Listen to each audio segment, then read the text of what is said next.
এমন না এই মিষ্টিটা নেই ধর। মিষ্টি? কাদের বাড়ির মিষ্টি?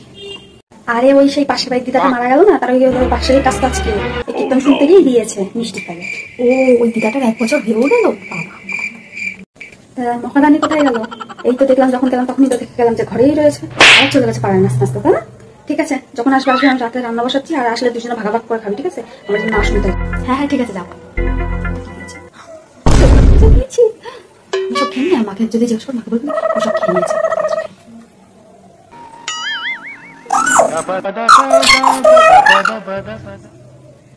কিছু না তো, কিছু না, উল্টো কিছু নেই, বেড়ে ফেলে যা বলছি, কিছু নেই। দিদা বাড়ি এসে কীর্তন হয়েছিল, তাই ওদের স্বল্পই আনিয়ে এসছে। এখানে তো তোর দেয়নি, এখানে শুধু আমার রয়েছে, 1 পিস রয়েছে, তাই আমি খাচ্ছি।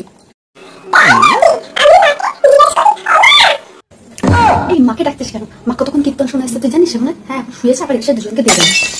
এই কি হয়েছে কি? হ্যাঁ দুজন মিলে আবার শুরু করে দিয়েছে, এতকে দেয়নি ও। হ্যাঁ কেন বলে গেলাম যে দুজনে মিলে খাবি? হ্যাঁ তুই আবার সবাই একা খেয়ে নিয়েছিস। হ্যাঁ আরে তুই কি হাগুড়ের বাচ্চা? আরে আমি এখন বাবা আর্ধেকও খাইনি, ও এসে তখন থেকে ঝগড়া শুরু করে দিয়েছে। আমি তোকে বললাম দিচ্ছি আমি। হ্যাঁ তুই এসে বেঁচেছিস কেন? হ্যাঁ দিদির সাথে মুখ যাবি কেন? হ্যাঁ হ্যাঁ না তোমাকে দিস না। হ্যাঁ দুইজন মিলে আমার মাথার জীবনটা পুরো জ্বালিয়ে পুরো শেষ করে দিবি। দুজনকে বের করবো দাঁড়া।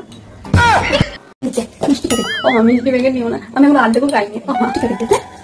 মিষ্টি খাবে তো এই দুজনের কারোর জিতবে না। দাও কজন হয়েছিল? একদম চুপ থাক, কিচ্ছু বলবি না তুই, বেরো এখান থেকে। সব গেল, খেতে পারবি না।